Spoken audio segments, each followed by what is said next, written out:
Hi guys, welcome back to my channel. अभी recently मैं उज्जैन गई थी महाकाल जी के दर्शन करने। तो मैंने सोचा कि उस पर एक डिटेल्ड वीडियो बना देती हूँ, तो जिससे अगर कोई उज्जैन जा रहा हो महाकाल जी के दर्शन करने तो उसके लिए थोड़ी सी हेल्प हो सकती है।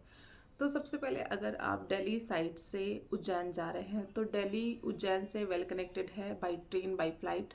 तो अगर आप ट्रेन से जा रहे हैं तो आपको उज्जैन में ही रेलवे स्टेशन मिल जाएगा। बट कई बार होता है सीट्स फुल होती हैं, तो आप इंदौर के लिए भी ट्रेन ले सकते हैं या एक नागदा जंक्शन है वहाँ के लिए भी ट्रेन ले सकते हैं। इंदौर से जो उज्जैन है वो अप्रॉक्स 50-55 किलोमीटर है और जाने में लगभग 1 घंटा 45 मिनट लगता है। उसी तरह नागदा जंक्शन से उज्जैन की जो दूरी है वो लगभग 100 किलोमीटर है, लेकिन आपको लगभग 3 साढ़े 3 घंटा लग जाएगा। लेकिन ये दोनों जो जगह हैं वो वेल कनेक्टेड हैं उज्जैन से। आपको यहाँ से बस और कैब ये सब इजीली अवेलेबल हो जाएगा। और अगर आप फ्लाइट से जा रहे हैं तो दिल्ली से इंदौर के लिए फ़्लाइट है और फिर वही इंदौर से आप उज्जैन लगभग 55 किलोमीटर है, आराम से पहुंच जाएंगे। बट जो अगर फ्लाइट से जा रहे हैं तो फ्लाइट जो एयरपोर्ट है वो उज्जैन में ना होके इंदौर में है। तो ये तो रहा कि आप कैसे उज्जैन पहुंचेंगे। जब आप उज्जैन पहुंचते हैं ना तो वहाँ पर आपको बहुत सारे जो ऑटो रिक्शा होंगे या ई रिक्शा होंगे वो कहेंगे कि वो आपको पूरा उज्जैन घुमा देंगे, और वो आपको उज्जैन घुमा भी देते हैं। वो बेसिकली आपको महाकाल जी के मंदिर ले जाएंगे और काल भैरव मंदिर ले जाएंगे, हाँ मंगलनाथ मंदिर ले जाएंगे, शनिदेव का मंदिर है वहाँ पर ले जाएंगे, एक शक्तिपीठ है वहाँ पर ले जाएंगे। ये पूरा एरिया वो आपको कवर करा देंगे और आपसे 800 700 या आप बार्गिन कर लेंगे तो 500 में भी आपको इतना एरिया घुमा सकते हैं। या और भी जो छोटे छोटे मंदिर है वो वहाँ पे भी ले जाएंगे। डिपेंड करता है कि आप अगर उनको स्पेसिफाइड कुछ कह देते हैं कि मुझे यहाँ पे भी चलना है, बट वो अपने हिसाब से घुमा देते हैं। ये तो रहा कि आपने अगर किसी ई रिक्शा या ऑटो वाले के साथ घुमा दो। अदरवाइज अगर आप थोड़ा सा तसल्ली से घूमना चाहते हैं तो आप वहाँ पर जाइए। शाम को आप, अगर आप दिन में पहुँचे हैं तो आप काल भैरव जी के दर्शन करिए, क्योंकि काल भैरव जी का दर्शन करना कंपलसरी माना जाता है। अगर आप महाकाल जी के दर्शन कर रहे हैं तो बिना काल भैरव जी का दर्शन किए महाकाल जी का दर्शन अधूरा माना जाता है। तो अगर आप जब काल भैरव के दर्शन करने में आपको लगभग लगभग 2 ढाई घंटे 3 घंटे लग जाएंगे। इसके अलावा ढाई घंटे तो लग जाते हैं। जब आप महाकाल जी के दर्शन करेंगे ना तो वहाँ पे शीघ्र दर्शन का भी काउंटर है जो कि 250 रुपये का होता है। आप अगर शीघ्र दर्शन वाला टिकट ले लेते हैं तो आपको 1 से 1.5 घंटे में दर्शन इजीली हो जाता है। कई बार ऐसा होता है कि आरती हो रही होती है तो थोड़ी देर के लिए गेट बंद होता है, तो आप जहाँ पर हैं आपको वहीं रोक दिया जाता है, तो इसमें थोड़ा सा टाइम लग सकता है। अदरवाइज आपको टाइम नहीं लगेगा। वहाँ पे आरती की टाइम है, जैसे शाम को 7 साढ़े 7 के आसपास आरती होती है, एक बार दोपहर में भी आरती होती है 11 साढ़े 11 के आसपास। तो डिफरेंट डिफरेंट टाइम पे वहाँ पे आरती होती है। तो उस आरती के टाइम पे बेसिकली गेट बंद किया जाता है, तो जो जहाँ रहता है उसको वहीं पे खड़ा होना पड़ता है या बैठना पड़ता है, जैसी जब उस टाइम उस जगह पे सुविधा हो। तो ये तो रहा कि मैंने इंटरनल आपको बताया कि आपको अंदर कैसे दर्शन करना है। अगर आपको भस्म आरती अटेंड करनी है तो भस्म आरती के लिए आपको 2 महीने 2.5 महीने पहले ही टिकट लेना पड़ता है। ऑनलाइन टिकट्स मिलती हैं। और भस्म आरती के लिए आपको रात में ही वहाँ पे 1 डेढ़ बजे जाके बैठ जाना पड़ेगा। फिर 4 साढ़े 4 बजे भस्म आरती स्टार्ट होती है। तो भस्म आरती के लिए आप पहले से प्री प्लान होके जाएँ, आप पहले से टिकट ले लें तो ही आप भस्म आरती अटेंड कर सकते हैं। अदरवाइज़ भस्म आरती आप वैसे नहीं अटेंड कर पाएंगे। तो बेसिकली जो भस्म आरती अटेंड करने का सोच रहे हैं तो वो पहले से ही टिकट ले लें और वो ये सोच लें कि वहाँ पर 1 डेढ़ बजे से ही बैठना पड़ेगा। और जब आप महाकाल जी के दर्शन करेंगे ना बहुत अच्छा लगेगा आपको। महाकाल जी का दर्शन बहुत अच्छा लगेगा। मैंने 2 बार महाकाल जी का दर्शन उसी टाइम पे किया। जिस दिन मैं पहुंची उस दिन मैंने शाम को किया 7 साढ़े 7 बजे के आसपास। तो वहाँ पर आरती हो रही थी तो मुझे आधा घंटा 45 मिनट रुकना पड़ा था अंदर ही।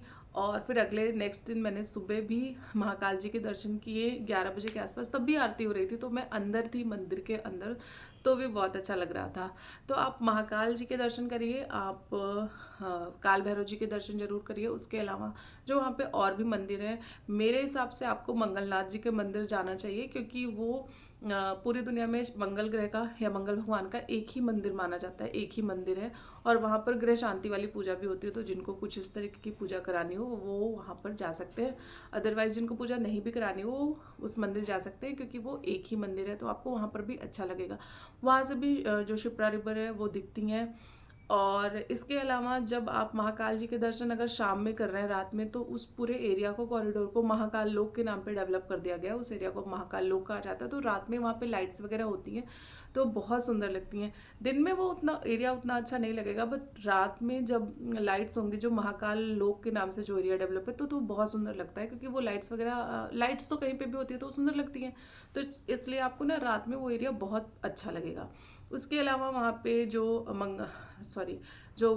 महाकाल जी के पास जो जब रिवर आसपास जहाँ से निकलती है, वहाँ पे घाट है, उसे राम घाट के नाम से जानते हैं। तो आप दिन में वहाँ पर भी जा सकते हैं, तो उस एरिया में आपको बहुत अच्छा लगेगा। खाने के लिए आपको अच्छे ऑप्शन है। आपको वहाँ की चाय बहुत अच्छी लगेगी। जिनको चाय पसंद है ना, तो वहाँ पर चाय बहुत अच्छी मिलती है। वहाँ पर पोहा भी बहुत अच्छा मिलता है। इंदौर का तो पोहा फेमस ही है, लेकिन वहाँ पर पोहा बहुत अच्छा मिलता है। खाने के मामले में मुझे इंदौर, उज्जैन और वो पूरा एरिया बहुत अच्छा लगा, क्योंकि मुझे वहाँ पर क्वालिटी नज़र आई खाने में। चाय बहुत बहुत बहुत टेस्टी थी, मतलब मुझे चाय वाकई में बहुत अच्छी लगी।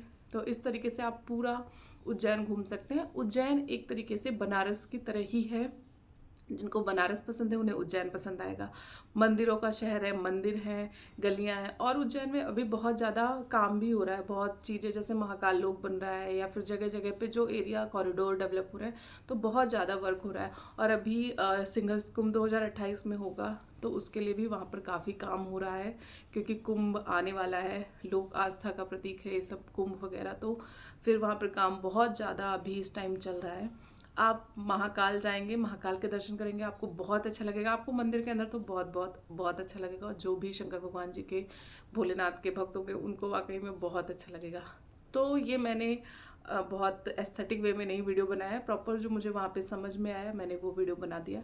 बट आप अगर उज्जैन जा रहे हैं तो थोड़ा सा सर्च करके जाएं कि आपको कहाँ कहाँ जाना है, कहाँ कहाँ का दर्शन करना है। मेरे हिसाब से काल भैरव जी का दर्शन, महाकाल जी के दर्शन तो आप करेंगे ही करेंगे, काल भैरव जी के दर्शन करेंगे, मंगलनाथ मंदिर आप जरूर जाइए मंगल भगवान के दर्शन करने।